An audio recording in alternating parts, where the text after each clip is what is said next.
పవన్ కళ్యాణ్ గారు దాదాపు 16 సంవత్సరాల ప్రస్థానం. చాలా మందికి తెలియక ఏదో ఒక ఎన్నికల్లో వచ్చి పోటీ చేశారని అనుకుంటారు. కానీ అహర్నిశలు కృషి చేయడమే కాకుండా ఒక లోతైన అనుభవాన్ని 10 మందికి ఉపయోగపడాలనే తపనతోటి ఆయన చేసిన ప్రస్థానం ఈరోజు మీరందరూ కూడా ఆశీర్వదించి పిఠాపురం శాసనసభ్యుడిగా ఆయన్ని గెలిపించుకోవడం నిజంగానే మా జనసేన పార్టీకే కాదు ప్రతి ఒక్కరికి మనస్ఫూర్తిగా ఈ సందర్భంగా మిమ్మల్ని అభినందించడమే కాకుండా ఒక బాధ్యత కూడా మీలో ఉందనేది ఈరోజు గుర్తించాల్సిన అవసరం కూడా ఉంది. ఆ బాధ్యత ఏంటంటే వర్తమాన రాజకీయాల్లో తొందరపడి మాట్లాడడం, ఏదో ప్రతిపక్షాలు చేస్తున్న విమర్శల కోసం మనం ఏదో హడావుడి చేసుకోవడం, వీటితో పాటు స్థానికంగా ఉన్న సమస్యల్ని కూడా నాయకుడి దృష్టికి తీసుకెళ్లాలనే తపన ప్రతి ఒక్క జన సైనికుడిలో ఉంటుంది. కానీ అసలు మన ప్రస్థానం దేనికోసం? దేశం గురించి ఆలోచించే వ్యక్తులం, రాష్ట్రం గురించి ఆలోచించే వ్యక్తులం, మన భాష గురించి, మన సంస్కృతి గురించి, మన కుటుంబాల గురించి ఆలోచించే వ్యక్తులం మనం. అటువంటి తెలుగు జాతిలో కులాలకు అతీతంగా, ప్రాంతాలకు అతీతంగా, మతాలకు అతీతంగా నాయకత్వం అంటే ఈ విధంగా ఉండాలని ఆలోచించిన వర్తమాన రాజకీయాల్లో నాయకులు గౌరవనీయులు పవన్ కళ్యాణ్ గారు. ఈ సందర్భంగా మిమ్మల్ని అందరికీ కూడా నేను కోరుకునేది ఏంటంటే సంవత్సరంన్నర అయింది ఈరోజుకి. ప్రభుత్వం ఏర్పడింది. ప్రభుత్వం ఏర్పాటు కోసం పనిచేసిన వ్యక్తి కాదు పవన్ కళ్యాణ్ గారు. ఆంధ్రప్రదేశ్ రాష్ట్రాన్ని కాపాడాలని, రాష్ట్రానికి మంచి భవిష్యత్తు ఉండాలని ఆలోచించిన వ్యక్తి పవన్ కళ్యాణ్ గారు. ఈనాటి ముఖ్యమంత్రి చంద్రబాబు నాయుడు గారితో అనేక సందర్భాల్లో చర్చించి కేంద్రంలోని భారతీయ జనతా పార్టీ నాయకులందరినీ కూడా మీరు రాష్ట్రానికి అండగా నిలబడితేనే రాష్ట్ర అభివృద్ధి జరుగుతుంది, దానికోసమే ఈ ప్రస్థానం, పదవుల కోసం కాదు. ఎన్నికల ముందు ఎంతోమంది ఎన్నో సందర్భాల్లో అసలు నిజంగానే భవిష్యత్తు ఉందా అనే ప్రశ్న లేపినప్పుడు బలంగా నిలబడి కూటమి ప్రభుత్వం రావాలి, కనీసం 15 సంవత్సరాలు ఆంధ్రప్రదేశ్కి ఒక అద్భుతమైన పరిపాలన అందించగలిగితేనే గతంలో జరిగిన పొరపాట్లు మనం సరిదిద్దుకుంటామనే ఒక నమ్మకంతో నడిచిన వ్యక్తి పవన్ కళ్యాణ్ గారు. నిజంగా ఈరోజు ఆంధ్రప్రదేశ్లో మనకు ఒక అద్భుతమైన నాయకత్వం గౌరవనీయులు ముఖ్యమంత్రి వర్యులు చంద్రబాబు నాయుడు గారు మనల్ని నడిపిస్తున్న తీరు, మనకి పెట్టుబడుల విషయంలో కానివ్వండి, ఈ ప్రాంతంలో ఉపాధి కల్పనలో కానివ్వండి, భవిష్యత్తులో ఏ విధంగా మనం సంక్షేమం అభివృద్ధి రెండు చేసుకుంటూ ముందుకెళ్తామో అనే క్లారిటీతోటి నడిపిస్తున్న వ్యక్తి. ఈ ఆలోచనలో భాగంగా మీరందరూ కూడా పిఠాపురం అభివృద్ధి కోసం ఈరోజు కాదు ఒక ప్రణాళిక ఆలోచించింది పవన్ కళ్యాణ్ గారు. మేము చేపట్టిన అనేక కార్యక్రమాలు ప్రత్యేకంగా రైతాంగం కోసం.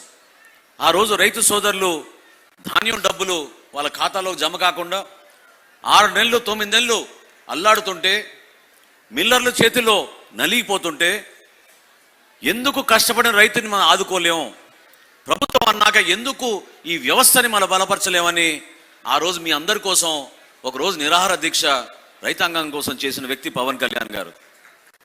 అదే కాదు, రాష్ట్రంలో కౌలు రైతుల ఆత్మహత్యలు విపరీతంగా పెరిగిపోతున్నాయనే భావనతోటి సమాచారం వచ్చినప్పుడు ఉగాది పండుగ రోజున సొంత నిధులు 5 కోట్ల రూపాయలు ప్రకటించి చనిపోయిన ఆత్మహత్య చేసుకున్న రైతు కుటుంబాలకి 1,00,000 రూపాయల చొప్పున మనం ఆర్థికంగా ఆదుకుందామని రాష్ట్ర వ్యాప్తంగా పర్యటించి ప్రతి జిల్లాలో కూడా ఈ కార్యక్రమం చేశాం.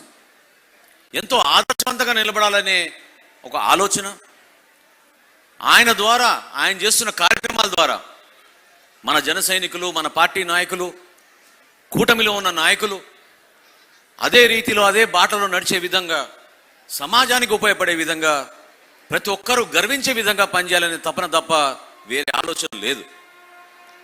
వ్యవస్థల్ని నాశనం చేశారు, ఆర్థికంగా దెబ్బతిన్నాం, 20 సంవత్సరాలు వెనకబడిపోయాం. ఎక్కడి నుంచి తీసుకొస్తాం మనం కార్యక్రమాలు చేయాలన్నా? మొన్న గౌరవ ముఖ్యమంత్రి గారు కేబినెట్ సమావేశంలో ఒక విషయం చెప్పారు. 50,000 కోట్ల రూపాయలు పెన్షన్లు ఇచ్చాం మనం మన కూటమి ప్రభుత్వం వచ్చిన తర్వాత ఈ రోజుకి. 50,000 కోట్ల రూపాయల పెన్షన్ ఇచ్చాం. ప్రతి నెల తూచా తప్పకుండా 1వ తారీఖున జీతాలు ఇవ్వడమే కాకుండా జీతాలతో పాటు ఇంటింటికి వెళ్ళి పెన్షన్లు ఇచ్చే కార్యక్రమం చేస్తున్నాం. అభివృద్ధి పందాలో అందరికన్నా ముందు మనకి దారి చూపించింది పవన్ కళ్యాణ్ గారు.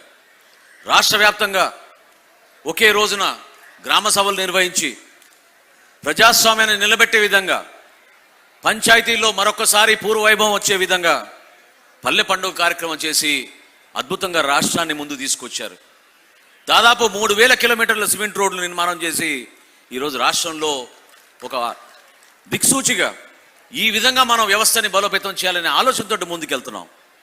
చేయాల్సింది చాలా ఉంది.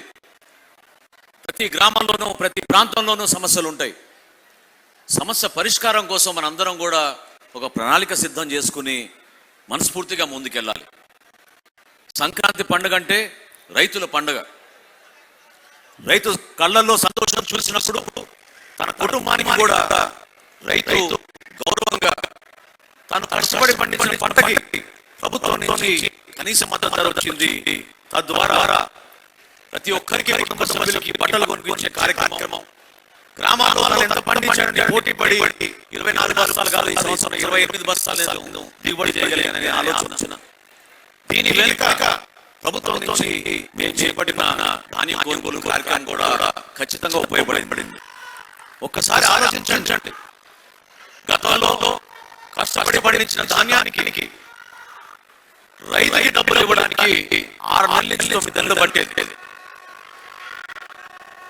దుర్మార్గంగా గత ప్రభుత్వం రైతాంగం కోసం నిలబడాల్సింది పోయి రైతు రాజ్యాన్ని చేపట్టిన ప్రభుత్వం 1,674 కోట్ల రూపాయలు ధాన్యం కొనుగోలు చేసిన డబ్బు ఎగ్గొట్టేసి వెళ్ళిపోయారు. అది మనం ప్రభుత్వం వచ్చినాక గౌరవ ముఖ్యమంత్రి గారు చంద్రబాబు నాయుడు గారు, గౌరవ ముఖ్యమంత్రి గారు పవన్ కళ్యాణ్ గారు ఎట్టి పరిస్థితుల్లో కూడా మన రైతులను ఆదుకోవాలి. ఈ 1,674 రూపాయలు ఇమ్మీడియట్ గా చెల్లిస్తామని చెప్పినప్పుడు 2 నెలల్లోనే ఆ రైతాంగాన్ని మనం ఇచ్చి చెల్లించాం.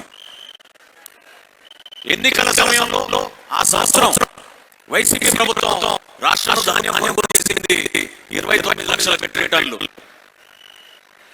మన ప్రభుత్వం రాగానే మొట్టమొదటి సంవత్సరం మనం కొనుగోలు చేసేది 34 లక్షల మెట్రిక్ టన్నులు. ఈ సంవత్సరం 51 లక్షల మెట్రిక్ టన్నుల ధాన్యం రాష్ట్ర చరిత్ర లేని విధంగా రైతాంగాన్ని ఆదుకునే విధంగా మనం ముందడుగు వేస్తున్నాం.